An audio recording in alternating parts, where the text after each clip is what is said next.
'Cause I'm addicted to the good life. Yeah, lead the way. I follow. No need to say. With me, you're heading now, babe. I follow to the edge of it all. To the edge of it.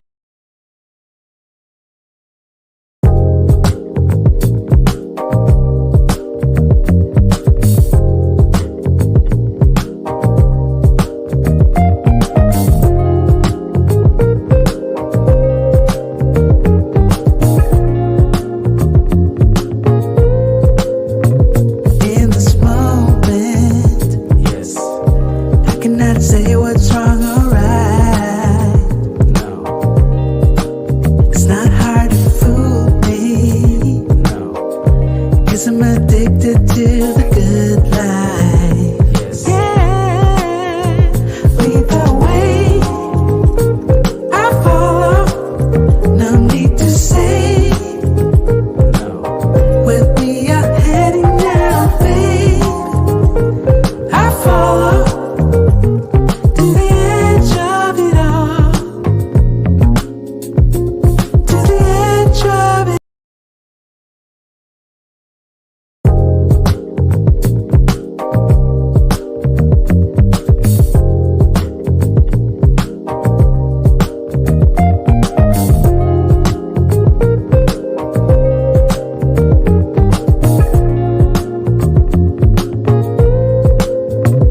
In this moment, yes, I cannot say what's wrong or right.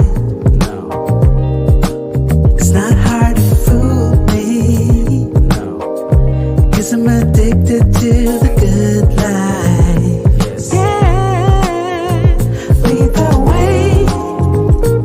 I follow. No need to say. With me, you're heading now, babe. I follow to the edge of it all. To the edge of it.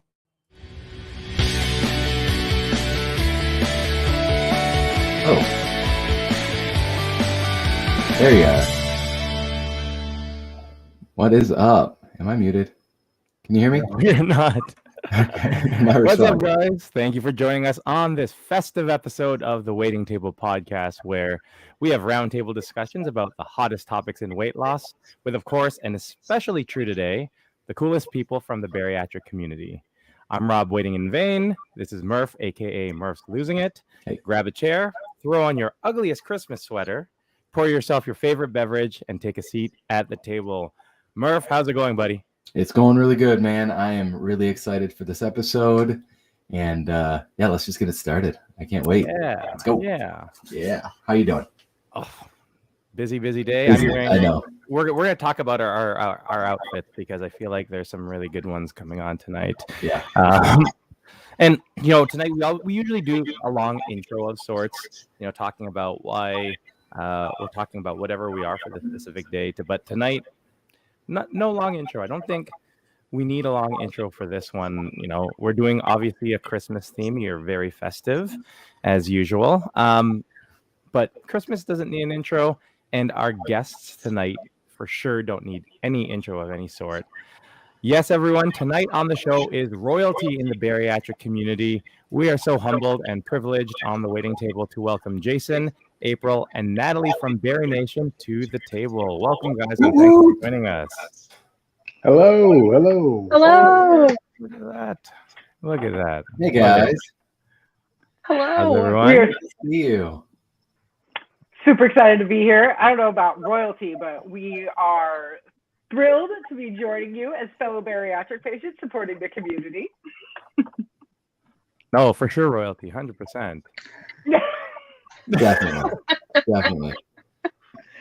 Well, we're very humbled that you would think that. However, we are just normal bariatric patients, as the rest of you are. We just are very, very serious about the support that we offer, and we're just happy to be here alongside you guys who are doing the same thing. So. Oh, 100%. I'll tell you this. When we first decided to start this podcast, I remember Murph and I had been talking, about what we wanted to do, and obviously there's other podcasts out there, but your podcast was one that that really resonated with us in terms of the reach, in terms of what you guys provide, the community you guys build. We were very niche when we started talking about what we wanted to do, which is really support men who were going through the same thing that we did, because we felt like we didn't have many people to go to. But I think seeing what you guys do and everything that you guys provide the community, it's we can do so much more, and we thank you for that, for providing that for us. So that's awesome. Yeah, and thank you for being with us tonight. This is such a privilege and an honor for us. Only a short 3 months into the waiting table, getting to sit down and talk to all three of you guys. This is amazing. So thank you for being here. Yeah, we're honored for the invite. We appreciate you. Oh, our pleasure, for sure. Real quick, let's show off the shirts. What is everybody wearing? Let's get this out of the way. All right. Favorite movie here. We got some. Oh, yep. Very cool. I had to rub these. I feel like April needs to add what she's drinking tonight. Oh, I can absolutely. I can showcase them both. So Yeah. I live in this quaint little town in Washington State called Gig Harbor, and we have this amazing local craft distillery called Heritage Distilling. And we have been Cask Club members pretty much the day that we moved here. We became Cask Club members. We love supporting these local businesses. So of course, this is my Heritage Distilling Ugly Christmas sweatshirt, and I am drinking what I'm calling a dirty apple. And this is apple spice sparkling water, a splash of apple cider, and then brown sugar bourbon. So, from Heritage. Wow. Classy. Very nice. Jason, what are you wearing and drinking? I am wearing. What are you wearing? I live in Jacksonville, Florida, so you guys know. Like I had to represent with my little surfing Santa Claus. My Christmas surfing Santa Claus. Very because nice. It's 80 degrees here, so that's how we get festive. That's the holiday spirit around here. And I'm drinking water because that's what I drink. That's all I do. Good on you. Good on you. Someone has to be responsible on this podcast tonight. So Yeah, thank Jason's you. trying. Me. Hey, Jason's that's me. trying. I'm all-time DD, baby. That's me. There you go. We need to party more, because I would like an all-time DD. So, this is strategic. We're setting this up. Yeah. Natalie, how about you? I am wearing a Buc-ee's Christmas shirt that our dear friend Whitney gave April and I. Yes, April has the same shirt. I'm just going to put that out there. But I'm happy to rep Buc-ee's tonight. And I am drinking also Heritage Distilling, but I'm drinking their blood orange vodka with a little bit of sugar-free ginger ale and a splash of cranberry juice. Wow. Very nice. You guys are so classy. Very nice. Murph, how about you?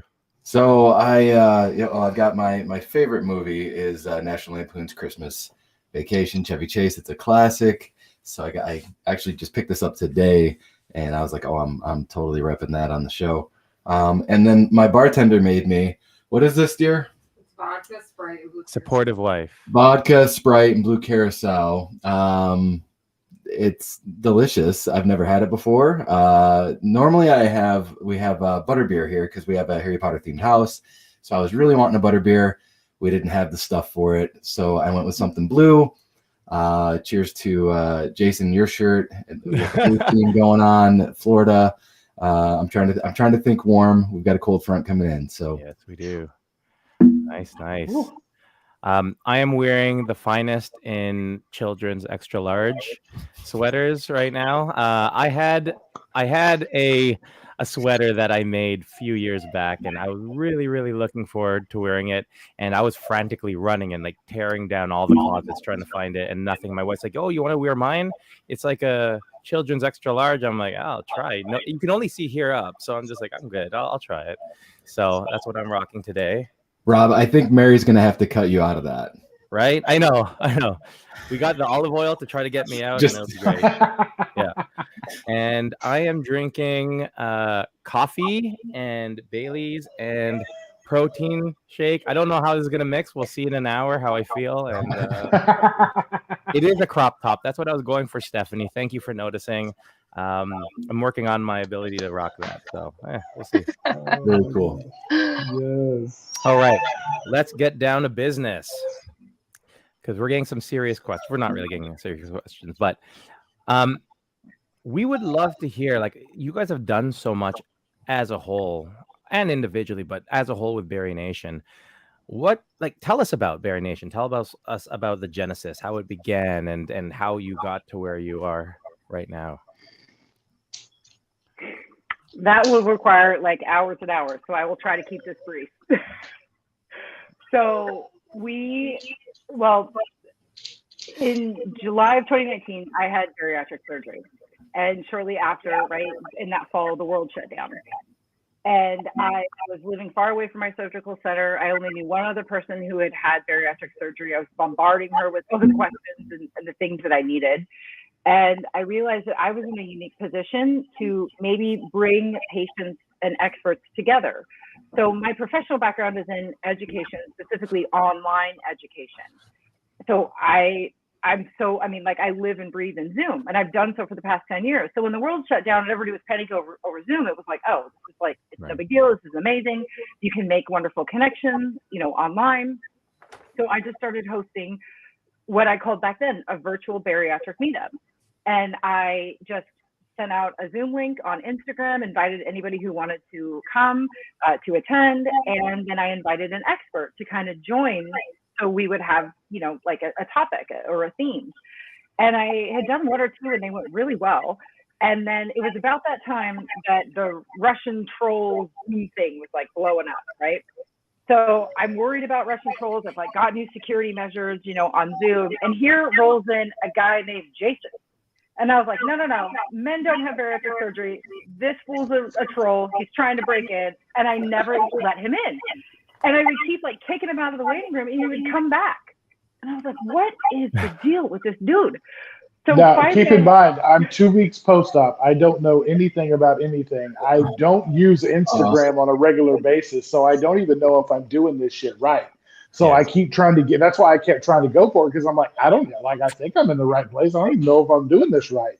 So I keep going. I keep trying. And then, so at one point, I almost gave up, and I'm super glad that I didn't, because that's right. Because if you didn't, then you'd just be a stalker. But it's okay, because we know you're not, so we're good. Pretty much. So when I finally let him in, I was like, I'm like trying to like be real quick with it. So I'm like, oh, I'm kicking him out as soon as I realize that this guy's a Russian troll, right? So here's Jason, like, oh, hi, I'm here for the virtual bariatric meetup. And I was like, I'm sorry, what? I was like, no, these are for people who's had weight loss surgery. He's like, yeah, I'm 2 weeks post-op. And I was like, oh, sorry, bro. I thought you were a Russian troll. Like, oh, I didn't mean to keep like kicking you out. Sorry about that. Well, we had an amazing time together. We really, connected, and he came to the next one. And afterwards, I asked him to stay late because I wanted to connect with him. And he was super worried because he thought I was going to yell at him because he was talking a lot during the BBM. And he's like, oh, she's about to lay into me. Like, I said too much. Like, he thought he was in trouble. And I was just so excited because we really connected. And we spent like, I think another hour, just you and I talking after that BBM. Yeah, easily. Yeah, I legit thought I was in trouble with the teacher, because he's like, can you stay after? And I'm like, oh, shit. I was like, here I am, two meetups in, and I don't get to come back now, and I'm really not going to know what to do now, because I'm like lost out in the world, like not knowing anything, because my surgery center cashed my check and was like, all right, man, take it easy, like, have a good life. And so I didn't know anything, and so I thought when I found that information, I was like, oh, this is great, because I can finally like absorb all this stuff and figure out how to do this. And then she's like, hey, can you stay after? And I'm like, oh, dang it. I was like, I knew I talked too much. Wow. Right. But really, the rest is history. We just connected instantly. And I had been wanting to start a podcast because I felt that the patient voice was missing from everything that was out there currently. And Jason had some experience in like radio and podcasting. So we teamed up and we decided that, hey, we're going to try this podcast idea. And it worked. people loved it. They resonated with it. It was a fresh perspective because it was a male and a female perspective. And a lot of people, when they first meet us, think Jason and I are married. We are not. We have both very lovely spouses. We're just friends. It just really blew up from there. And when we were looking for people to interview kind of about their pre-op experience, and just about, you know, a different perspective from our own, we followed Natalie. And we just reached out to Natalie. So like all of these relationships that we form with people have literally been because we were brave enough to send a direct message. We sent Natalie a direct message. It actually started because I was during my pre-op, and I was looking for resources to kind of prepare me for my surgery. Excuse me. And I had stumbled on a couple, and then I stumbled upon April and Jason. And I followed them on Instagram, was like binging all of their podcast episodes. And Jason had said something on one of the podcasts that just really struck with me. And it was on one of their like super early podcast episodes. And so I made a story about how like it had resonated with me. And I was so thankful to hear from Jason's perspective. And then Jason reached out to me on Instagram. And that is really what kind of like catapulted us to just continue talking. April and Jason invited me on their podcast. And the night before, April was like, I just have a couple notes. I just want to go over with you so I have everything right. And I was like, oh yeah, sure, no problem. 3 hours later, we're just talking on the phone, and I am a millennial and I hate talking on the phone. So for me to spend 3 hours on the phone with someone I don't know is a lot. So after 3 hours, I just said, so should we save this for the podcast, or like, is this, do we keep going? Like, and then we had the podcast, and it just kind of spiraled from there, really, that we just clicked and we work well together. And yeah, as Jason said and April said, the rest is history. Well, the funniest thing about that is like when in the initial stages of April and I putting together the podcast, like we were sitting there talking, and we had meetings and meetings and meetings, and we met for 2 and 3 hours at a time for weeks. And we probably had 3 seasons worth of episodes in those meetings that we could have done. And she wouldn't ever like pull it. She's like, well, I really think we should do. And then finally, eventually I just sat there and I was like, hey, April, I was like, just press record and let's go. Just press record. And so we did the first episode of the what was then East to West podcast is in the ether somewhere because she forgot to press record, and we did the whole episode. So it was amazing. Like the episode was banging, but nobody will ever get to hear it because it just went nowhere. But eventually we kind of recreated the magic again on the first episode. But the first episode you hear, episode 1 is actually take 2 of episode 1. And I was livid because, and I know, like, I think, Rob, you and I are super similar in this way. Well, we're similar in a lot of ways, but I'm very type A, like notes, everything's scheduled out. We're going to review, like everything is just do, and we're going to practice and write, like, regimented. And freaking Jason rolls it, and he like realizes it's about me from the get-go. And he's like, oh yeah, no, this is great. Yes, I'll look over it. Well, when we go to record our first episode, I'm like, you haven't added anything to the show notes. I can see you haven't even reviewed it. Like, we can't record. He was like, trust me, I work better this way. And I was like, if you mess this up, I am gonna, like, we are done. I'm out. Like, I was so over the top prepared. And I'm thankful that is how I am, because I still am like that. But I have definitely learned the gift of just having a conversation that's not planned, that's not like overly rehearsed, that is just truly people coming together and talking about what matters to them. And I think that's what makes our podcast so special. I think it's what makes your podcast so special. And I think that's why so many people connect with us, is because they know we're real people having a real conversation in real time. We're not hiding anything. We're not trying to, we're just trying to show the realness of our life's experience from multiple different perspectives. And you do a great job of that. I mean, the Murphs and Jasons of the world keep the Aprils and Robs on their toes, and we make you guys look extra good. You know, but at the same time, you know, you can't have it's a like a yin yang kind of situation. You know, you have them both, and I think that's what you guys, all three of you, bring to the table, is just that realness, the raw. I've been on the struggle bus countless times, and I just love it because it's so on topic that it's off topic. It's so real, but it's so there's a little script there. I can see where you're going with it, but at the same time, you know, we're going to stop and tell the story, and it's relatable. And I think when you're coming out of surgery or preparing for surgery or wherever you are in your journey, it's you know, it's relevant. And so you guys do a fantastic job with that. And the balance is really good between you guys. I think that's the big thing, right? Like, you know, April, similar to what you were saying, is just the way that you are and how Jason is different, but it complements you guys very well and successful. And same thing with Natalie. Murph, actually, what drew me to Murph the most was the fact that we were so similar. But I knew, even just with discussions with Murph, but also in regards to, you know, looking at what he has done on Instagram, how creative he is, how diligent he is with content. I know that's not me. I'm the, hey, I'll plan this all out, and then when we do it, it's all set and we're all good.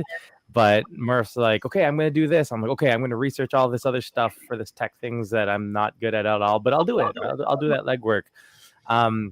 Sorry, so, I yeah, was a little so overboard today with all the advertisement, all the promos and stuff. I went ham on that today. I was like, oh man, we're hitting this one hard. Oh yeah, for sure. It's fun. I like to have fun with it. So yeah.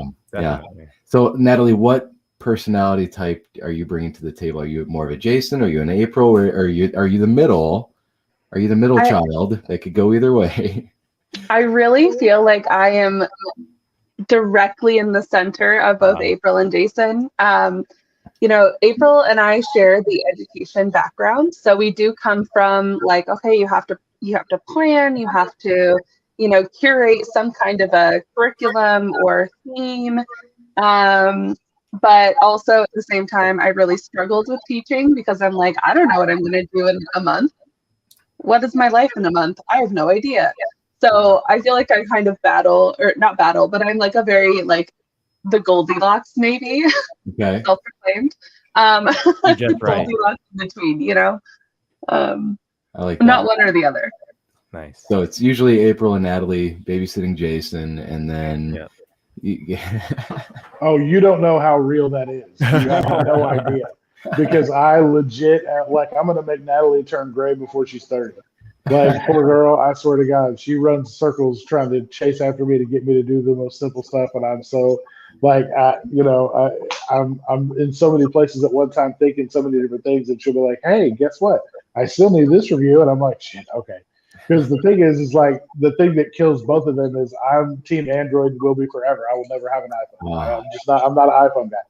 And they want everything, so I screw up the group. Like, I've been booted out of the group chat. Like, I don't even have, like, they have separate group chats that don't include me because I'm not part of the gang. And it's funny, but at the same time, it's like when they need something from me in a video format or a picture format, I have to wait till my wife gets home because she has an iPhone. So I'll be like, oh, I'll wait till Sarah gets home and she'll get it for me. Or it's like whenever we're together, we get just so much content whenever we're able to be in the same room together, just because it's so easy when we're all there versus when we're across the country, because I have to always wait on somebody that has an iPhone. You know, and I think what makes our relationship so special is, you know, we've only known each other 2 years. It's not like we're like best friends. You know, we haven't known each other for our lifetime, but we all have this common bond of bariatric surgery. And we've all very quickly been able to identify kind of the type of love that the other person needs. Yeah. And we also know like kind of the discipline that everybody else needs. So Natalie probably has a running list of how many times she's put me in my place, and it is a long list. Let's be clear about that, right? And Natalie just has this wonderful way of supporting us as a group while also being like, hey, you did this and that's how I felt, or you said this and I think it was perceived this way. You know, maybe let's be aware of that. and Jason does the same thing too. I can go to Jason and I can be like, hey, bro, I think I'm seeing this, right? And they can come to me, and they know I don't do well with that. But everybody, I mean, it's really amazing that for people that you haven't known for so long, Yeah. you can be so lovingly nudged in a better direction every single day. Because I mean, you guys know how hard this is. You guys know how overwhelming it is to create support. It is nonstop, never ending. You are constantly go, go, go, go, go. And at one point or other, we have all reached the point where where we're all just like, I can't do this anymore. This is just so much. And to be able to have the space to step back and to just gather ourselves, and then to have these conversations with them and to bounce these ideas off of, and to just be so lovingly supported, as a person and as a bariatric patient, it means a lot, and it's hard to do. And when you find those people, you just tend to like tractor beam to them. And it takes work, but that work, the reward is just this amazing relationship that you can always count on. Yeah, it's the best safety net we never knew we needed.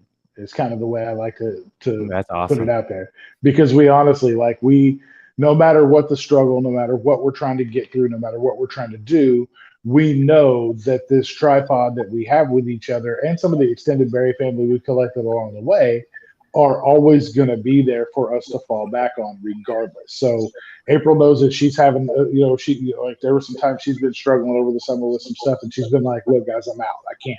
You got to give me a week. You got to give me 2 weeks. I need time. And sometimes it just came with no time, but I just need time.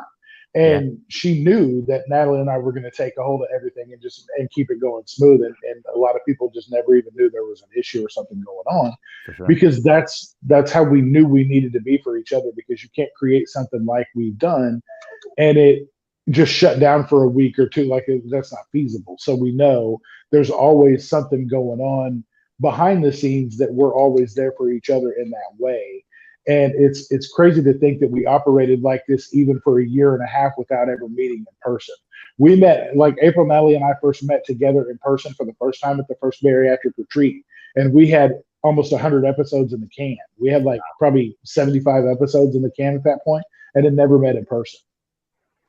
Wow. Yeah. And I think too, like what you said earlier, Rob, we are all very similar at the core because of what we're going through. Mm-hmm. And so that's where that piece of we're all working on ourselves, and we can see oh, Jason needs support right now. We're going to take off the business hat and we're going to be a friend for a minute. But that also helps us put back on that business hat, because there's no resentment. There's no hard feelings. We can still be friends and also run this business, because we take the time to know each other on that level. Just as I'm sure you and you both, Rob and Murph, do the same for each other. It's just, I think with all bariatric patients, we all know each other on some baseline, because we're all walking towards a similar goal. We're all walking a similar path. And that's what makes working on a podcast or a business together becomes just that much easier in a sense. Yeah, 100%. And, even look at Stephanie Rose. I'll just post that here. Barry Nation has saved my life more than once. So thankful. These things are amazing. And as you had mentioned, Natalie, there is this one thing, and a lot of times people will think it's bariatric surgery, that's that thread that ties us together. But I don't think it is. I think you are right when you say it's the want to improve ourselves, the want to get better, and it's the fact that we've taken those steps, whatever it is, to get there, because I think it's a very scary thing to try to better yourself, right? You have to be able to step outside and say, this is actually wrong, or this is where I struggle, or this is where I need to help to make that decision. And sometimes I think that's one of the biggest challenges with bariatric surgery, is the fact that you need to acknowledge the fact that this is something that you may actually need, or is going to really help change your life, right? So I think you're 100% right there, Natalie. It's Yeah, a and I very think, tough. I think It's a we, very tough conversation to have, but at the same time, the tough conversations are what save our lives. It's what Mhm. brought us to bariatric surgery, and it's what helps keep us striving for each day to be better than the day before. Is our want and pursuit of just that. There is those tough conversations, and while we may realize that tough conversations are very tough to have, they did save our lives at one point in time, and Sure. it will continue to do so. It didn't kill us; it only made us stronger. So that's kind of how you keep approaching it going forward. yeah, I feel like I've gained like this gift of empathy, where I can really understand, well, what a lot of people in our community are going through or have been through, and and I don't claim to know or have all the answers, but I bet I can find out some answers. I bet we could dig a little deeper, and you know what I mean? Like somebody here in the community, has got the answers to help somebody else out. And so I feel like I've gained this newfound gift, and I feel like I've always been in touch with my empathetic side, but being a part of this community, it's really helped me to develop more of that and be a part of that. So and help others out. So that's a big takeaway for me, anyways. One of my favorite things of all time actually came from my Weight Watchers leader in the many years that I was doing Weight Watchers, and he used to end every meeting by saying, "Apart we're smart, but together we're brilliant." And I really believe that's true, and that really is a great way to sum up the community. Like Jason, Natalie, and I, we've talked about this often when we're having personal friendship conversations about our bariatric struggle. It's a safe place to just kind of get it out. But where the real support in the community happens is when you publicly say, "I'm struggling." Yeah. But if you never come out and say that, then your struggle remains isolated. And isolation has never worked for us in the past. Obesity is already an isolating disease, right? It just is. Well, if we continue to isolate, we're doing the exact same thing that we did before surgery. And if we want to live a different life, we have to live a different life, which means we need to do things differently after surgery than we did before. And admitting that we're struggling, saying publicly, "I need help," is one of those first steps. And if you are well connected to an empathetic community, then that community is the brilliant part. That community is that place where your struggle can be validated and can just have a place to live. It's not necessarily that it's going to be solved, but to at least have it kind of like enshrined in the community to be like, "No, this is actually real. This is what I'm going through." And then if there's a solution or if somebody is available to help, you can get that help. And I think that's why so many people who just really involve themselves in the community, they just self-report feeling better about themselves, having more success along their journey. They're not afraid to reach out to back to their patient care team for the support that they need. It's because they feel validated. They're seen and they're heard and they're acknowledged. If you don't have those people, you're not going to get the support that you actually need. And for so long, we were told that the only help that we could get was from our doctor. And that's just not true. It's incorrect. Our doctors did a wonderful job of keeping us alive, right? They performed the surgery, they gave us our primary treatment. But the adjunct treatment, the secondary treatment that we need, and the treatment that's actually going to give us the biggest bang for our buck is community. Right. It is these connections. 100%. Yeah, and talking about the validation, I can't tell you how many times April, Jason, or I, when we go on our stories, go on the podcast and say, "Oh, I'm struggling with," you fill in the blank, the outpouring of messages from everyone in our community saying, "Oh, you know what? I went through the same thing, and have you tried this?" No, we haven't. And the fact that our community is just such a fountain of knowledge and experiences, and I'm going to go back to this again and again, we're all walking such a similar path, but in such different ways.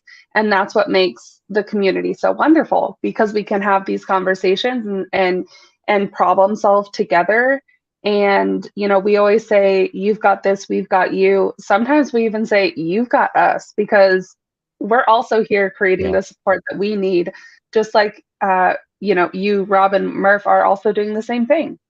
It's still, we're creating the support that we need. And that's what's so cool about this community. And I think that resonates a lot with me because I think to an extent with someone who's been post-op for X amount of time, and if you've achieved your goals or hit your goals or whatever the case might be, a lot of times people have that mentality. Okay, you hit it. That's it. You made it. You did it. And so I think to an extent I've been sort of stuck in that mindset. You know, whatever it is, whether it's goal weight, whether it's do this, check everything off that list. But it's just like, so what's next? And I think that is, and I've said this numerous times on our show, is I think one of the biggest things that I've learned from bariatric surgery is how to be able to adjust and adapt, right? And I think that was one of the challenges with me, which led to me gaining the weight, becoming unhealthy, is my, whether it's ability or unwillingness to be able to adapt. And I think that was a big part of it. And I think now I understand that I need to be able to, and just for happiness, right? Like I can't just be like, everything can't just be about, oh, what's my goal weight? What's this? Now it's going to be like, okay, well, I can do this with my kids. I can run this marathon. I can, whatever the case might be, right? Because I think I don't want, and I'm sure, and this is what I always tell people. I'm like a peer mentor at the hospital I had my bariatric surgery, and one of the main things I try to tell people is it just can't, like, your identity can't be that weight loss, right? It can't be that. It has to be something else. And when I talk about goals, it's always like, what's that vision of that life you want to live? That should be that goal. It shouldn't be that number. It shouldn't be any of that. It should be, this is what I want to be like. This is what I want to live. And you guys talk about so many of these great things in the podcast. I know my biggest takeaway, and I'm going to ask you guys, so I'm giving you a heads up so you guys can start thinking now. I'll talk really slow. So the biggest takeaway I think I got from one of your shows was you guys were talking about people who feel like they've, and I think I shared this with you, Jason, people who feel like they've fallen off the wagon. And you guys had said that as long as you're taking those steps every day, even if it's just one thing, I drank the amount of water I need to, or I got my steps in. It doesn't have to be all or nothing. As long as you can do one thing, you haven't fallen off. You're still moving in that same direction. And it's something I tell people all the time because it's a way for us to also be very gentle with ourselves, which I don't think bariatric people we don't have a track record for that. We are hard on ourselves, right? And to be fair, everyone else is also hard on us. So that was my biggest takeaway from any of your shows that I've watched. How about you guys, Natalie? Man, I think the main thing for me is just to realize that we're never really done. I made a post on my personal Instagram a while back that there really is no after. Instagram and now TikTok and everything is just full of these before and after. It's just before and life. Yes. Right? Because I personally was not living before my surgery. And similar to you, Rob, like I have to stop chasing the end goal. And I know Jason says this a lot on our podcast as well, that, the end is when you pass. Like the end is the end. But now is not the end. And that is something that I've had to really, really hone in on and really acknowledge. And I think that once I realized that, I was able to take control of my life again.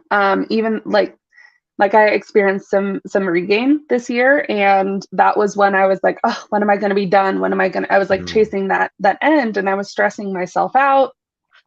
I wasn't eating on plan, et cetera, et cetera. But once I kind of made that realization of like, oh wait, this is just my life now. Like I just got to live my life. So yeah, just continuing on and realizing that there's no end. This is just my life. That's awesome. How about you, Jason? I think for me, the biggest thing is the fact that, you know, like you had mentioned the wagon metaphor, you know, so many people are so concerned with the one mistake they make, the one mishap. Oh, I did this.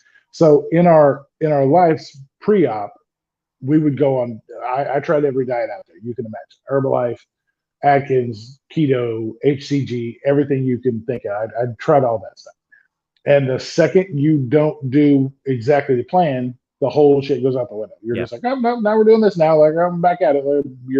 Your binge day becomes a weekend, becomes a month, becomes, you know, now you're just not doing it anymore.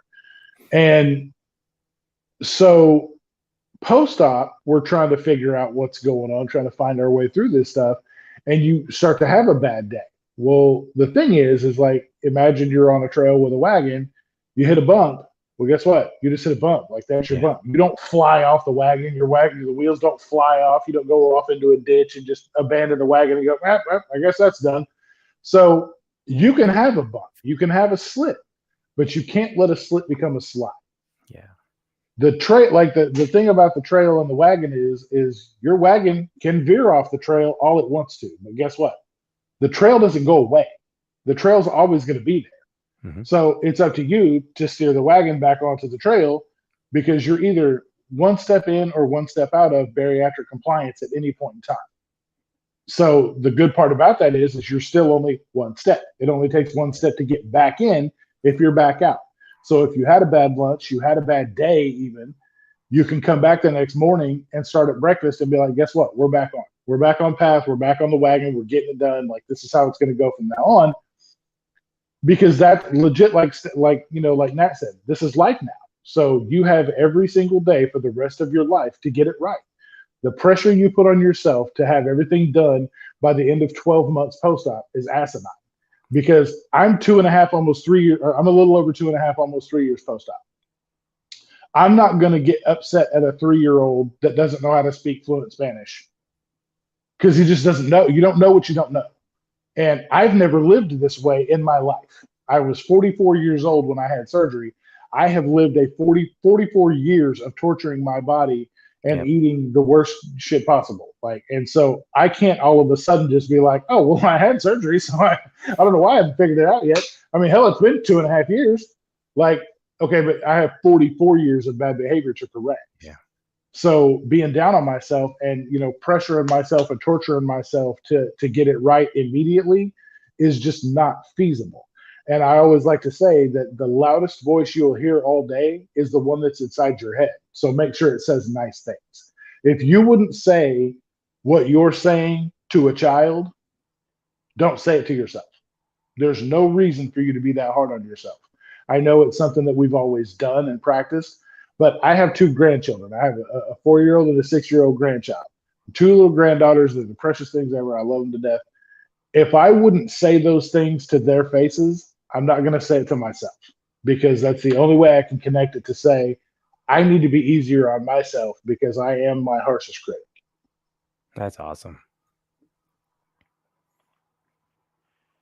How about you, April? I have 2, of course. But I mean, this should not be a surprise to anybody. One of I think the biggest aha moments that came for me was with a conversation we were having with Sam Tambo, bariatric chef Boyardee. Yeah, you guys know exactly.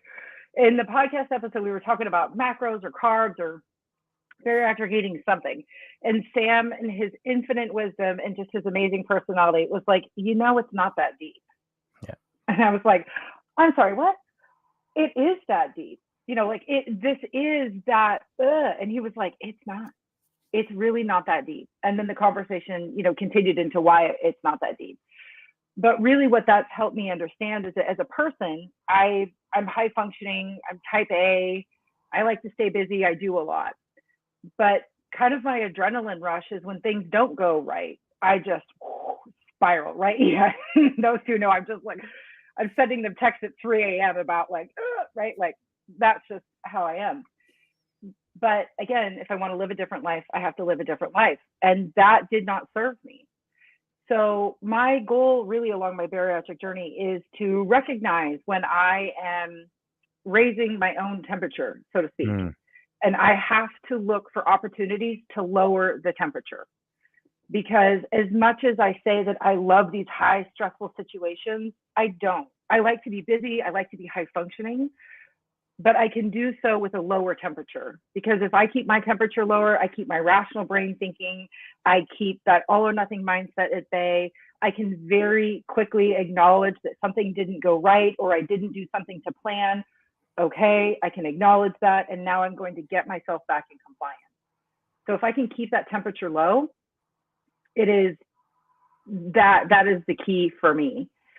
And one of the things that I do to keep my temperature low is I am constantly keeping my eyes and my ears and my heart open to new information.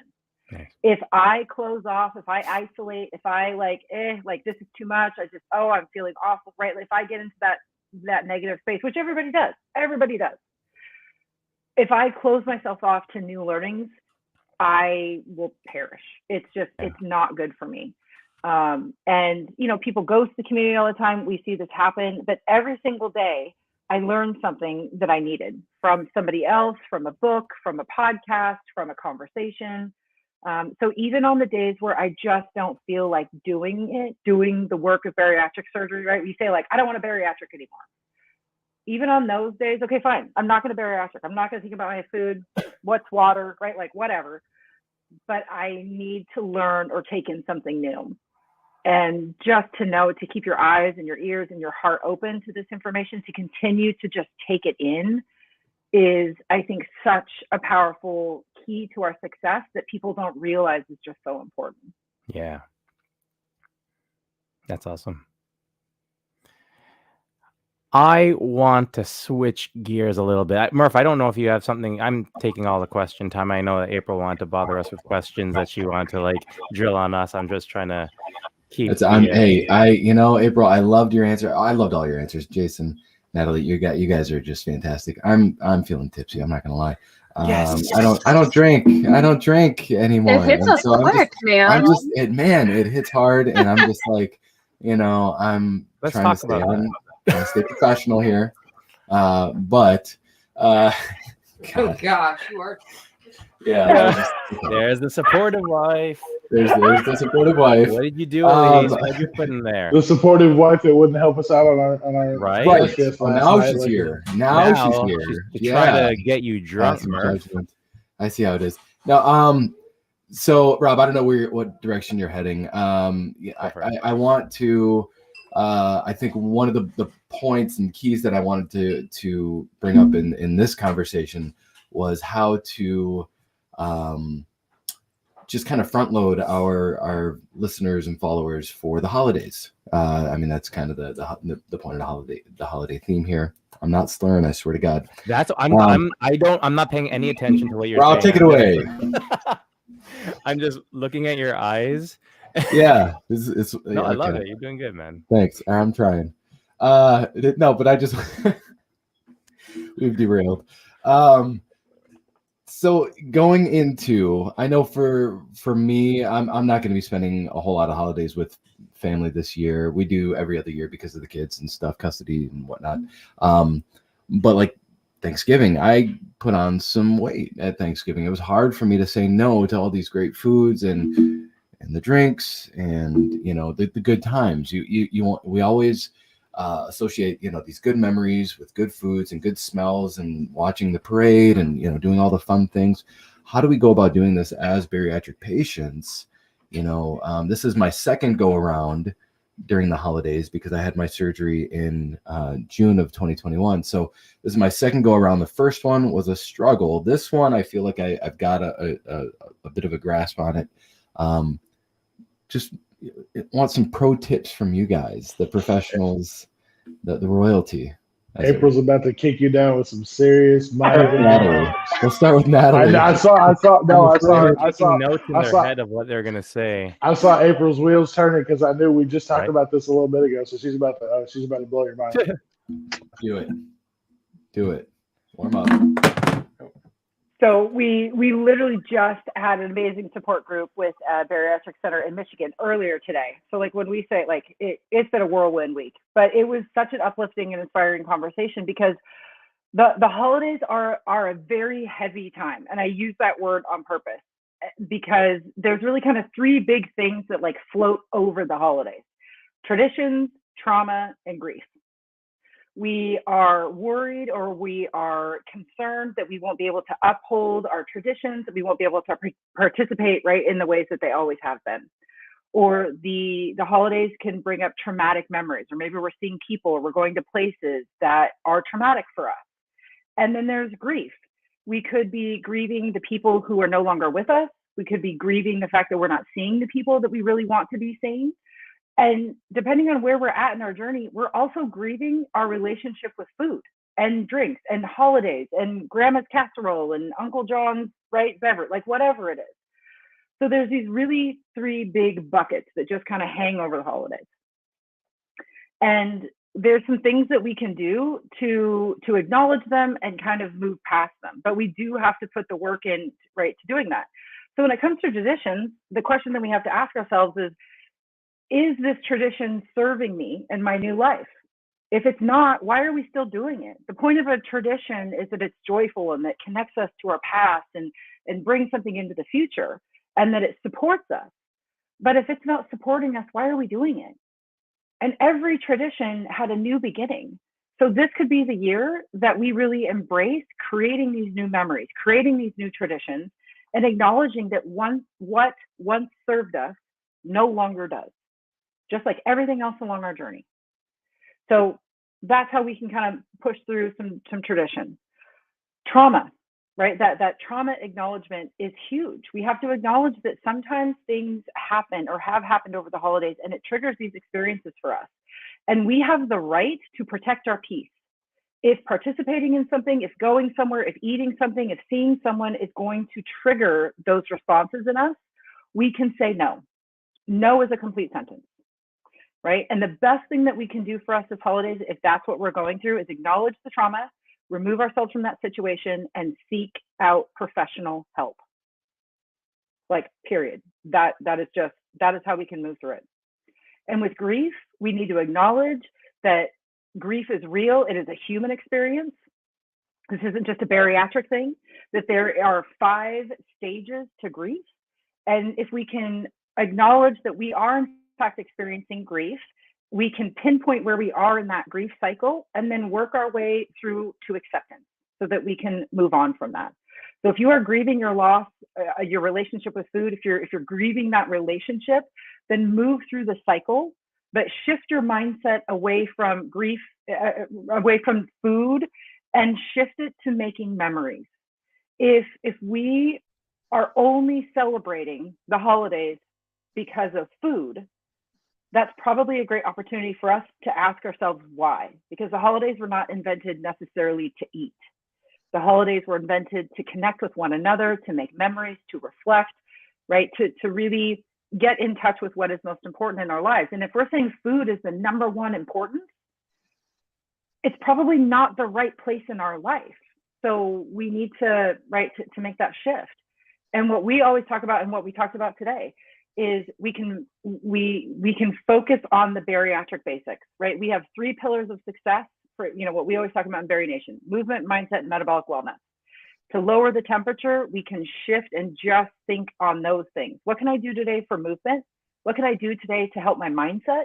And what can I do today for my metabolic wellness? And that just simply means working on things that are making sure that we're metabolically well. So hitting your hydration goals, making sure you're taking your vitamins, eating slow, starting with protein, the basics, right? Like lower the temperature.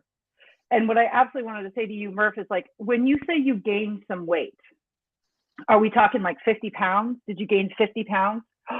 Oh my Lord, where's my fan? Where's my fan? 5 pounds? Like, okay, you need to check yourself, bro. 5 pounds is, and here's the thing that we really brought up with the people in the support group today. So I did the math. We have 16 days left in 2022. Let's say as bariatric patients, we have 5 eating opportunities a day. Okay.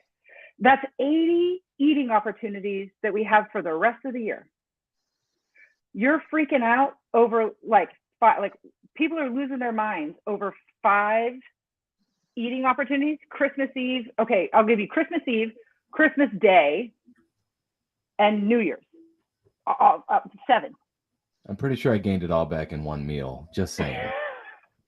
But I think the I like what you're takeaway, though, too, is that, and I did a thing on this around Thanksgiving, your birthday, Thanksgiving Day, and Christmas Day account for 2% of the year. 2%. That's good. So when we think about it that way, am I going to stress and cause myself harm? Really? I mean, it really is harm when we put ourselves through that. Yeah. That it is trauma. Also, just a heads up, what we put ourselves through is self-inflicted trauma. Mm-hmm. So am I going to inflict harm on myself because of 2% of the days out of the year? No, I'm not going to do that. Well, and Makes sense. we talk about this often, right? The bariatric journey, there's a lot that goes into this, but one of the biggest ones is trust. We have to understand when we can trust ourselves, and we have to understand when we can't.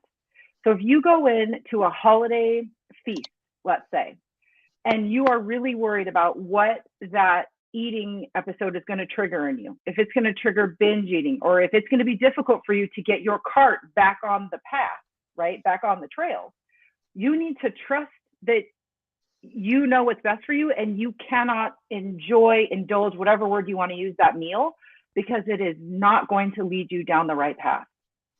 And but that can change. It changes that day can to day. change day to day, year to year. So I had my surgery done in September of 2020. So I was only, 3 to 4 months post-op when I had my surgery. That's not a lot of time, right, in between. And one of my favorite traditions, as April was speaking, I was thinking, oh yeah, making cookies. So sugar cookies, gingerbread cookies, like that was a family tradition. We would sit and we would make cookies, and it was a fun time. But I always remember binging on the cookies afterward, because that was my end goal. So my first Christmas, I said, I am not making the cookies this year. That is not for me. I can't do it. I won't do it. Someone else has to figure it out. Cool. That's fine. Someone else figured it out. They made their cookies. It was no big deal. Well, last year I thought, I can trust myself now. I can make cookies and not feel like I'm going to binge on, the millions of cookies that we make. And I was able to come at it with this sense of confidence in myself, which we don't have prior to surgery at all, is confidence in ourselves. I knew that, if I ate on plan that day, I wouldn't be tempted by the cookies in front of me. And then I came at it with a new mindset of, this isn't about the cookies. It's about sitting down with my family and being silly, because we're all really good cookie decorators in our family. Just saying. We're not. We're horrible. They're terrible. They're so ugly, but they're hilarious. And that is the fun. That's the point, is to just sit and do silly things with my family to create those memories. And that's exactly what we did. We spent hours making and decorating these cookies. And I had 1 or 2, but I didn't eat a dozen, because I could trust myself, and I refocused, and I put the focus on the family and the memories, instead of, I'm making cookies so I can binge on cookies. And I think that's the difference in what April is saying. And Murph, how much of that 5 pounds are you still holding on to? None of it. Oh, you don't say. No, I lost it the next week. Shocker. I'm asking for a friend. I'm just trying to help. No, I know it sounds silly, but I know that it's once one you gain 1 pound, and then you gain 2, and then before you know it, and then you fall off the wagon. But I love, Jason, your analogy of the wagon, and how it doesn't have to be this permanent thing. It's a small speed bump. Yeah, and that's all it was. And I gave myself, I said, I'll get it off. I have the tools. I have the know-how. I know what to do. So I'm not worried about it. I'm just trying to encourage. It's a good question though, because like there are a lot of people who are legit worried about that, because as you had mentioned, it's not a silly. Exactly. It wasn't silly for you to bring it up at all. 100%. No. It wasn't silly for you to worry about it, because you're definitely not alone in that situation, because there's people everywhere that think that 1 to 2 pounds is going to be, they're going to wake up tomorrow and be back at their heaviest weight. And that's a legit fear, because it's something that's happened to us every other time we've been on any kind of diet and had a slip. Like that's happened every single time. So you either gain all your weight back plus some. So I mean, it's a legitimate concern.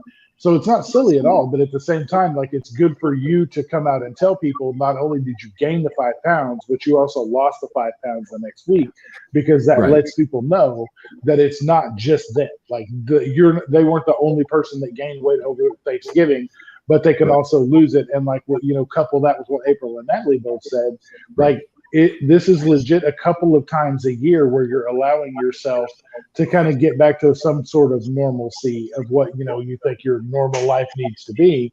Yeah. But it allows you to be like everybody else for a couple of days, and it's not that big of a deal. Yeah. Once you put the math to it and realize that, it's a very small amount of time that you're doing this. Yeah. Because this whole journey is percentages. As long as you're doing more good than bad, you're winning. That's all it takes. And last year I wasn't worried about it so much because I was so fresh out of surgery. I knew I couldn't overeat. I couldn't. I mean, but now, I'm 18 months post-op. Things are different. My mindset is different. Everything has changed.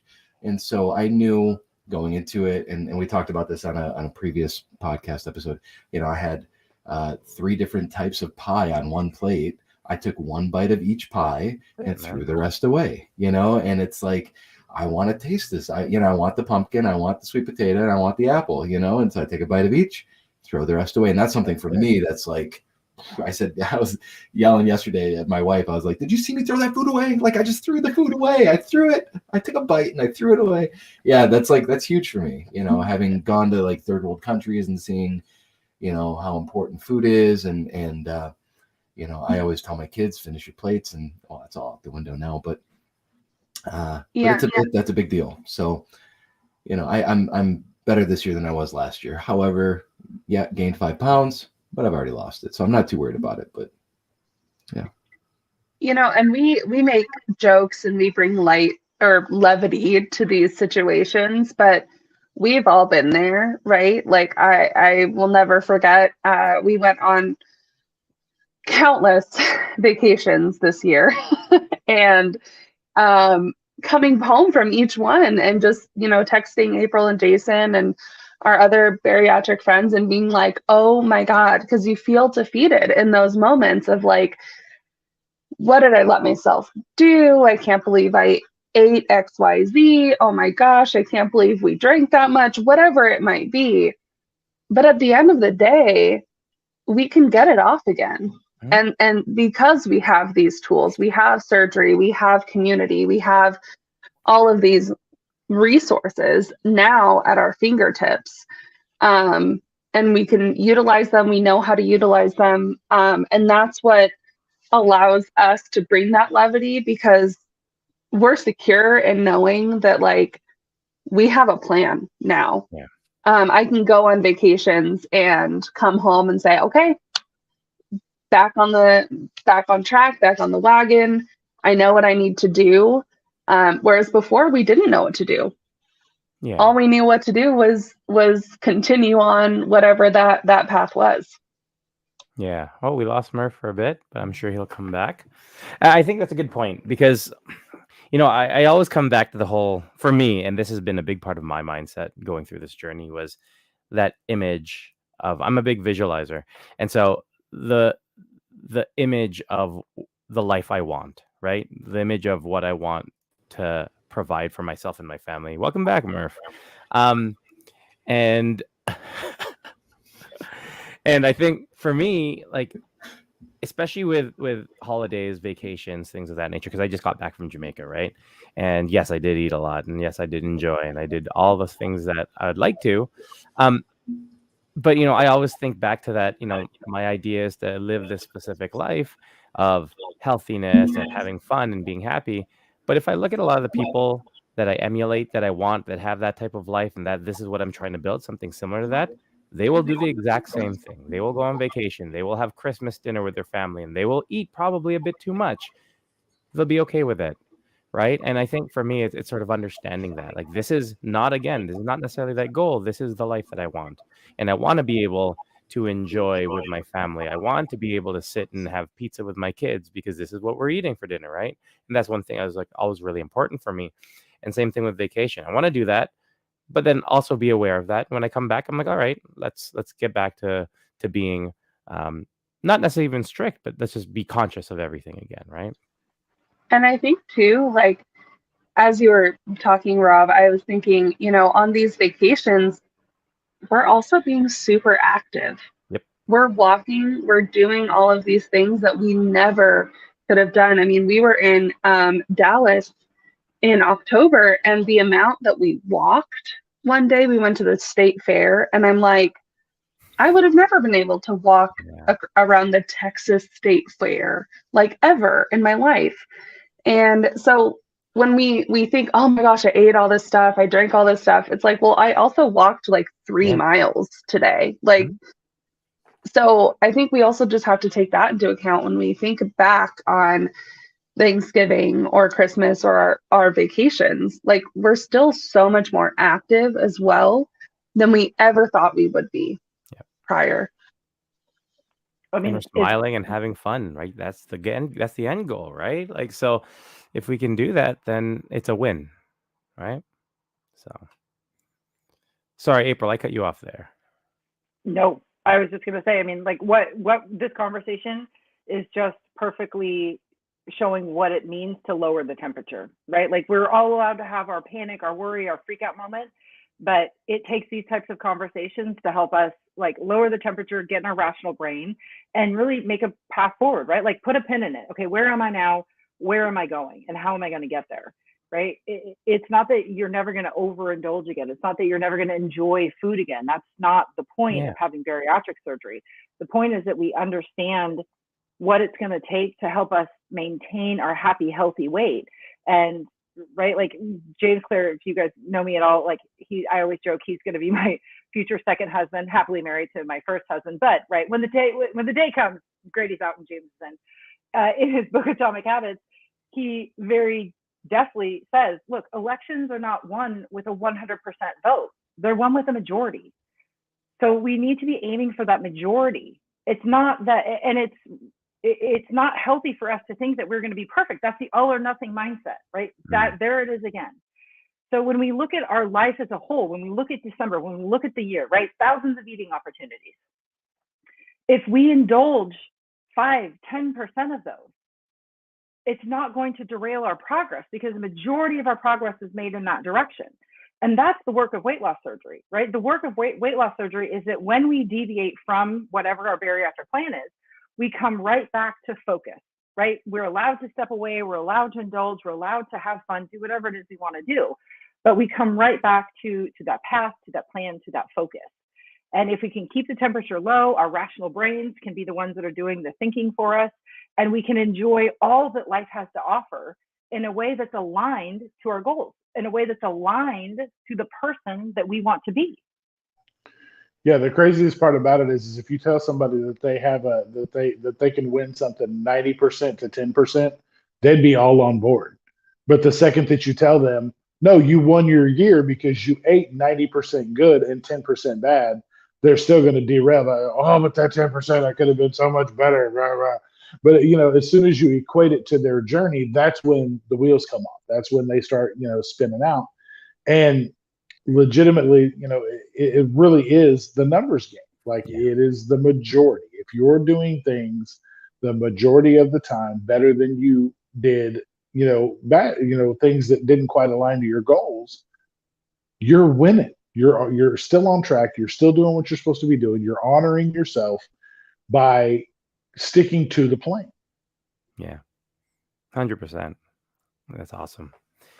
I just looked at the time and noticed that we are 10 minutes over. I have a couple more questions that I would love to pick your I thought we had brains like on. 7 more hours. Wasn't that? Yeah, because we said marathon, right? We can do this for 8. Right? I just want to respect your guys' time, though. Like, if you Yeah. guys have other things, then I don't want to, Let's go rapid fire. All right, Let's do it. First, I want you guys to tell me about the Just Be You Bariatric Awards and what it was like being, not even just being there, because I know that, Jason, you were talking to us about it, and I'm like, oh my God, okay, how am I going to make this work? How am I going to do this? How am I going to do this? And I'm just like, shoot, it didn't work out this year, and I would love to actually go and be around just the energy of that. Yeah. But so 2 questions. What was it like being there with so many amazing people who've done so much for this community? And what was it like winning? Man, I think to answer your first question, it is surreal because we have made friends, very close friend relationships with the people that were there. And so I think for myself, I can't speak for April and Jason, but for myself, it's both surreal and comfortable at the same time because these are my friends. I can go up to them and, say, girl, you're looking so good today. Like, who did your hair? Where's your outfit from? Like, how are you doing? Giving them a big hug. But at the same time, I think that event for me was really setting in that we, and I use this we as the collective we, are really making a difference in a lot of people's lives. And so, being able to sit in the audience with, April and Jason, and April's husband Grady, Jason had Sarah. My mom came, she met April and Jason for the first time. And so just being in that space and being able to really realize and let it sink in that, like, we are making a difference. It's amazing. It's just completely a surreal moment because in 1 minute, like I said, we're friends, we're talking, we're, just hanging out, and then the next minute we're winning something because it means so much, and it's such a huge thing. So in a way, it's kind of like a whiplash situation because you're like, wait, but I'm just hanging out with my friends. I know mine's on my mantle here. But yeah, I think that's how it was for me. I don't know. Oh yeah, there it is, Jason. Hey, you know what, Rob? Have you been holding it this whole time, Jason? Have you been holding it right there on your lap this whole time? He was waiting. It stays with me. I pet it like a lap dog. I just kind of sit there. You and just sit there and like one of those evil like geniuses with a cat. evil geniuses pet it. Love it. Yeah, I think So- go Go for ahead, it, my friend. Go ahead. I definitely agree with you, Nat. What I really enjoyed most is that we met a lot of people who we'd never met in person yet, and that was phenomenal. And these were people who we've become close with, like on Instagram or the BARINATION membership community, but we hadn't been able to like hug, right, or talk in person. That was phenomenal. At these types of events, though, we're always left lamenting that we didn't have enough time, because it is so quick, it is so rapid. There are so many people that you want to see and interact with that you get like 30 seconds with everybody. Yeah. And 30 seconds isn't enough. So you always leave wanting more. But it was just, yeah, I mean, you guys know, this is doing a podcast, supporting the community. It's hard. It's a lot of work. And you don't get feedback every day that you're going in the right direction or that what you're doing makes an impact. You just don't get that, right? You're not getting a review every day, or somebody isn't direct messaging you every day, saying what they learned or any of that. So on those days, it can get a little bit like, oh man, are we doing the right thing? Are we supporting the way that we need to support people? Is this still fulfilling for me? You just second guess everything. So when you are bestowed with such an honor that comes directly from the community, it really fuels your fire. It puts gas in your car, so to speak, so that you can keep going. And I think that's why these types of events are just so important, because it gives people an ability to really say, no, this made an impact. Even if the person who made an impact or the group or whatever didn't win, you still cast a vote. You still made your impact known. And that's a really powerful thing. For sure. Yeah, I know for me being there, anytime I get a chance to be around April and Natalie in the same room, my cup is automatically filled, because spending time with them just is the greatest, like one of the greatest perks of me having surgery and being in the role I'm in. And being around all the other people, like April said, a lot of people we hadn't had a chance to meet, whether it be, other people, in the community that were nominated for awards, or people that we directly, have contact with in the BARINATION community or Instagram or whatever that may be. So we, as much as people look to us as a guide, as a light, as a, in the community, we do the same thing to other people. So when we get to be around those people and meet them, it's kind of the same situation. And so that was cool for us to be able to kind of take ourselves out of the, we don't call ourselves influencers whatsoever. We're influential members of the community, but we are not influencers. So it was cool to kind of back up from even that role and just kind of be, fans of other people doing great work in the community. So that was really cool. And then as far as winning goes, much like April said, I mean, to be nominated by the people in the community that you serve is an honor that is really hard to even express. But to win, knowing that those people dedicated time every single day to vote for you until the voting closed, to make sure that you were going to win, that's a gift we will never be able to repay. Because no matter how much, we support the community, no matter how much we do for everybody, that, somebody doing that single, day in and day out to support us in that way just means more to us than we can ever express. And, I say this a lot about what we do for the community. The community is given back to us tenfold what we could ever give to them. Like the support that we receive from them on a daily basis keeps us, accountable. It holds us accountable to our own journey. So as much as we've ever given them, they've given back to us, like I said, tenfold. So it was just amazing to be there and to look out among the crowd of just such a great group of people, and knowing that the people that were watching, at home that couldn't quite make it, it was just nice to know we were connecting with so many people and letting them know what the community means to us in our acceptance speech. That's awesome. And even Murph and I sometimes talk. I remember when Murph and I actually met in person, and yeah, I think this was like episode 8 or something. So it was actually pretty early on. Yeah. It just sort of worked out. And before we took a shot, and Murph had shared with me, and then see, this is what happened when we took the shot. See Murph's eyes. I'm here. I'm listening. Yeah. He's just like this. Keep going, Rob. You're doing great. But he shared with me some information and why he does the shot, and he was just like, it's because every time we do one of these shows, I feel nervous. And he's like, not necessarily just because I'm shy in front of people. I'm looking at this little box, right? It's not that. It makes me a bit nervous because we know the gravity of what we're sharing, right? How much we've been impacted by other people going through this journey, and how much we are able to connect with other people. And so that really got me thinking as well, because it means a lot to us, right? Awards, all that would be amazing, but just as you had mentioned, the community giving back to you, like for us to see Mary every week and Dee every single week and have them commenting and joining us and sharing their journey with us, it's a gift, right? Yeah. So I totally agree and appreciate what you guys said there. Yeah.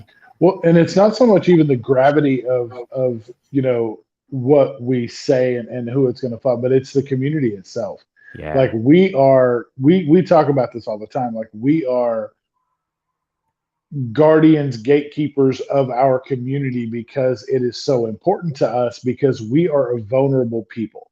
We want to be better, and we will do almost anything to get it.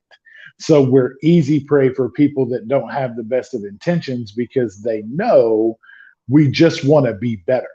So that's why we make sure in all the interactions that we have and the things that we do and the products that we, get behind and those types of things are met with the absolute best intentions. We have meetings upon meetings upon meetings with companies trying to find those the kinks in the armor before we even move forward, because we don't want anybody to have access to this community that doesn't have the purest of intentions in heart, because of that exact reason. So we know that everything we say every time we get on camera, whether it's this, whether it's the struggle bus or one of our episodes ourselves, that we're representing a very, very important community that has been undervalued forever. And so one of the, we want to break the stigma around weight loss surgery, but we also want to break the stigma around our community, period, because we've always been the last picked, the not picked at all, or the not invited, or the, we've been left out and marginalized forever. And so now that we finally brought ourselves together to have this voice, we're never going to let it go, and we're never going to be quiet about it. So we know that everything we say has to be said with a volume loud enough to cover the 250,000 people every year that have this surgery, and the numbers will continue to grow as the years go. But we have to stand up and say that we're not going to take that anymore, but we're also not going to let just anybody in that wants in, because they see us as an untapped resource and a cash cow that they can just milk for whatever, because so people are so desperate to get better. Definitely. Wow.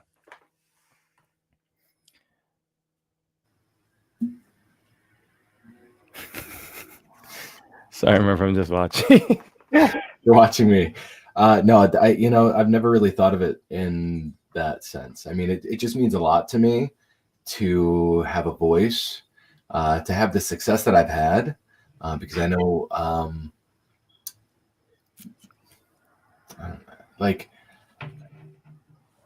I don't know, I'm just blessed. I just feel really blessed to have had the success that I've had. I'm down 289 pounds. I don't think I deserve it. I don't think I worked extra hard or did anything special, but here I am. I'm doing it, and I've been there almost 500 pounds, and I know what it's like. And so, but the way you worded that, Jason, just like the guardians of this community is just that really resonates with me. Like that's I've always been the guy that you don't pick on. I don't know. Growing up, I guess I bullied the bullies, like I would try to keep the kid that got picked last safe and on my side. And, so that makes sense now. That kind of makes sense. The way that you worded it, it's just like, yeah, that's what we do. And that's, and I love doing it with you guys. I think, I've learned so much just from this, episode alone, and watching your guys' struggle bus and all the things that you guys share. I'm trying to do a little wrap up, Rob. I don't know if you have another question or not, but I do. You do have last one, and this will be our wrap up question. Okay. And I feel like I successfully kept April from asking us about thankful. it. I'm really thankful. Oh no, I have three questions to wrap up with, so you can do your wrap up and then I'll do mine. No, you do yours. I'm gonna go to the bathroom. Nice try. Okay, why are you called the waiting table? Oh, good question. Good question. It's kind of it's kind of two-part. Rob, that was, his name is Waiting in Vain. We kind of like that little play on words. It's for me. We have a family of 9. I have 7 kids.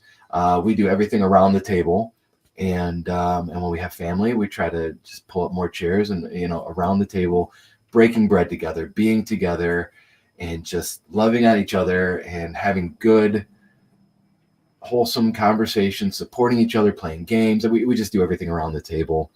Rob put another little spin on it. Do you want to share that, or you want me to just keep going? Yeah. So for me, the same idea that Murph had, like, in my culture, everything happens around the table. You sit, you joke, you laugh.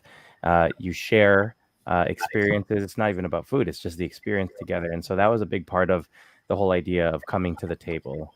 But the other part for me was the idea of waiting tables as a profession, as a waiter. You're serving, right? And for me, the big reason we wanted to do this was to serve the community. Yeah. And because we didn't necessarily have people to reach out to, we wanted to be able to provide that to other people. And so the name is twofold. It's the ability to invite people to our table and enjoy experiences, enjoy stories together, but it's also to serve the community that has served so much to us. Yeah. So that's Exactly. why that name is there. Yeah. Have you guys heard the song Crowded Table by the High Woman? No. Mm-mm. You need to listen to it because what you described is exactly that song. They talk about in the song that at the table, like that we want a crowded table, and every time someone arrives, a chair appears. And that truly, and April and I have kind of been talking about this song with some of our friends a lot lately, is that that's the bariatric community. Yeah. Every time someone comes in, a chair appears. And so like I have chills right now. You just basically described that song. So that's your homework from me, is to listen to that song. It's up on my other screen. I'm ready. Good. All right, so my next question, when it comes to your bariatric journey, and if this is too personal, I will give you a pass, but what is your greatest fear when it comes to your bariatric journey? I'll go first. My biggest fear is really, I think it's a similar fear to what I had previously. The reason why, the big motivator behind me having the surgery was being a good father. I have a 5-year-old, I have an 8-year-old, and I spent majority of the 8-year-old's childhood or earlier childhood sort of sitting on the sidelines, right? I was there when she did everything. I was sitting on a chair and watching, but I was present, but I wasn't, right? And so, a big part of me losing all the weight, and not even that, just having a healthy lifestyle, is teaching them that. And I want to be able to look back at the end, way down the line, hopefully, right? And be able to say that I've been able to give them those values and those learnings that I got because we were able to get our life back, right? Because I talk about this often. I literally feel like for the past 10 years, I've just been there, right? I felt like I lost so much in terms of time, and I can't get that back, but I can make the most of what I have now. And so my biggest fear is being able to provide my kids with that, with the time that I have. Your turn, Marav.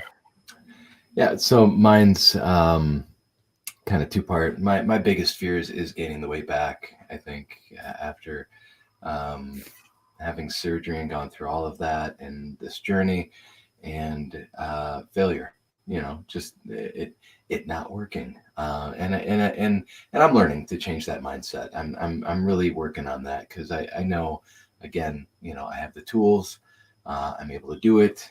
I know what to do. I know what needs to be done to, stay at this comfortable weight that I'm at. But the idea of losing all of this, it terrifies me. That and skin removal surgery, that's the next hurdle that I need to, I'm really nervous about that. So that's, and once we get through those things, once I get the skin removal surgery, maybe I'll be feeling a little bit more confident, literally in my skin. I'll be able to do some more activities and not feel the weight of that skin. And it's a work in progress. But for right now, gaining the weight back and skin removal, those are my two biggest fears. Okay, so my last question is kind of related to the time of year that we're in, right? New Year's, looking ahead, all that kind of stuff. So now that you've identified kind of your biggest fear, what are you going to do in 2023 to be intentional about working to squash those fears? Right. Good question. And very good question, especially because it ties to my question I was going to ask you, April. I think we wrote the same notes. Um, same personality, right? So, um, I think for me, it comes down, and I think it's interesting because I have these specific goals, um, especially about being a present father and doing everything I need to do. But the more and more I take on my plate, the more and more I have the opportunity to do more as a person. I feel like part of that goal or part of that being present sort of takes a bit of a back seat because I'm able to do so many different things, right? I'm doing a podcast, I'm doing all these other things. As you know, it's a lot of work doing all these things.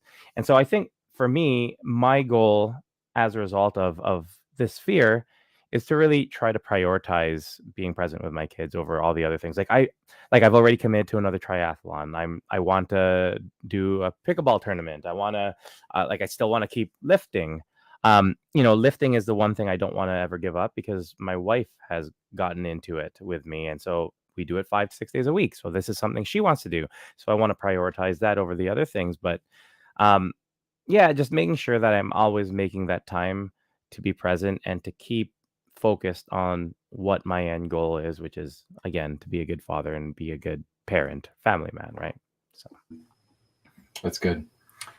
I think mine is still a bit more of a struggle in the mental sense for me. I'm still working at getting my head screwed on straight and learning what to believe or what to not believe, what to let empower me or and break me down. So in 2023, I really want to tackle a lot of my stresses and anxieties and things that keep me up at night and worries and I've been talking to my wife a lot about seeing a therapist and I know thank you and I've seen a therapist before. I've worked in behavior therapy for the past 17 years.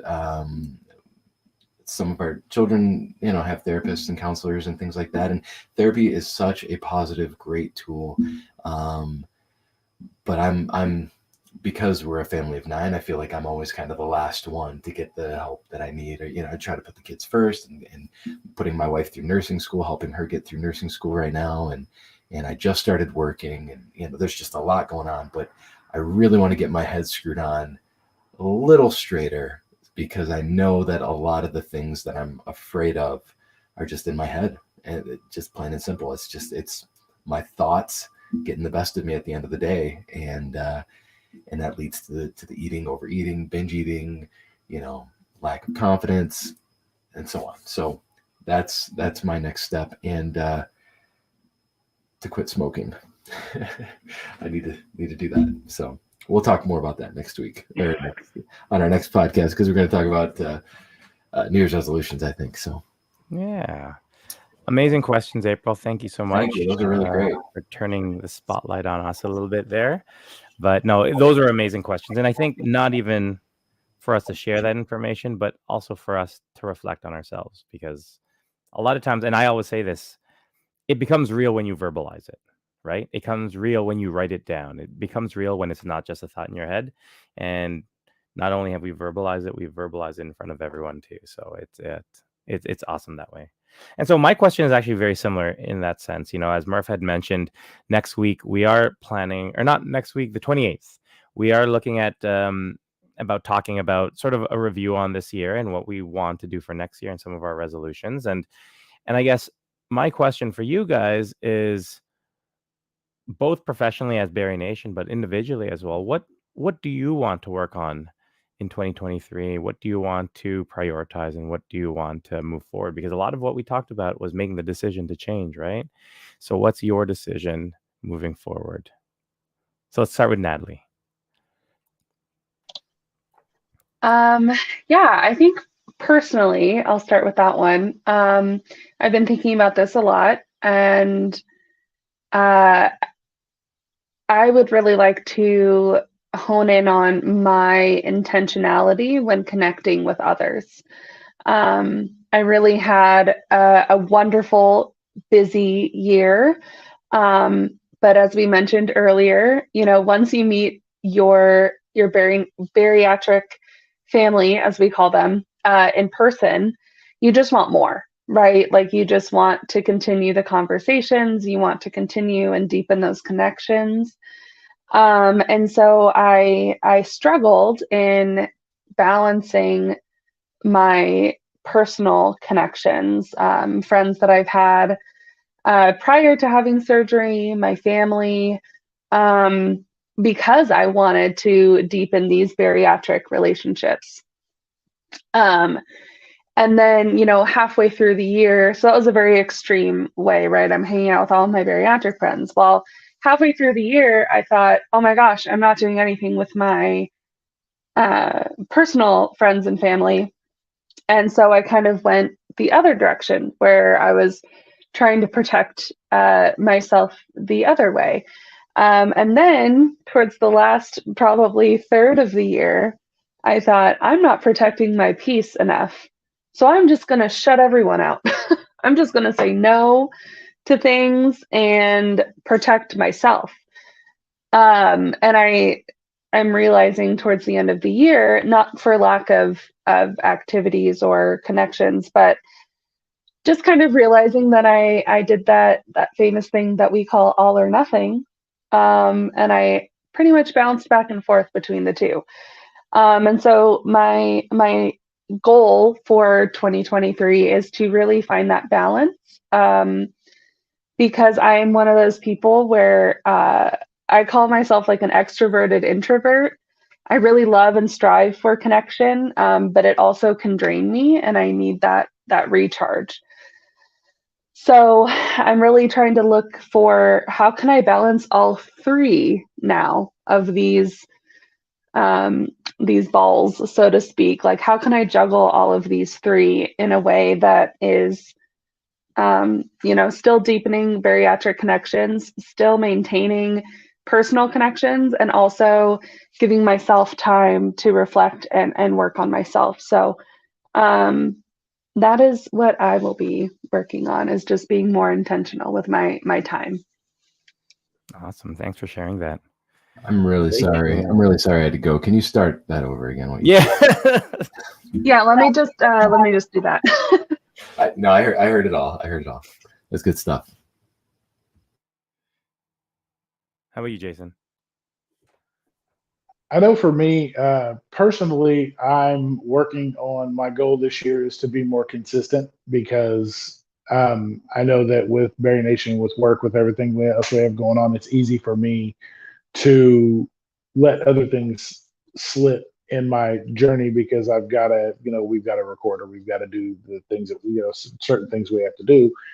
And what I realized in that is, we talk about this all the time. You can't pour from an empty cup. So if I'm not doing what I need to do to keep myself consistent, I'm not being true to myself on my journey, because I will slack off going to the gym, or I won't, grab whatever I can grab to eat real quick because I'm about to get on camera, those types of things. So with me, it's the activity portion of it, of just being consistent with all of the things that I need to do. And if that means I have to move a gym day, or if I have to do whatever I need to do, if I need to meal prep ahead of time, I'm going to have to start doing those things to keep myself more consistent and accountable on my journey. And then professionally, with BARINATION and things like that, we're just really on a mission to grow our reach, our, people in the community, people that are following the page. We just want to get as loud as we possibly can, because we know that there's people in corners of the internet and the world that don't have the support that they need.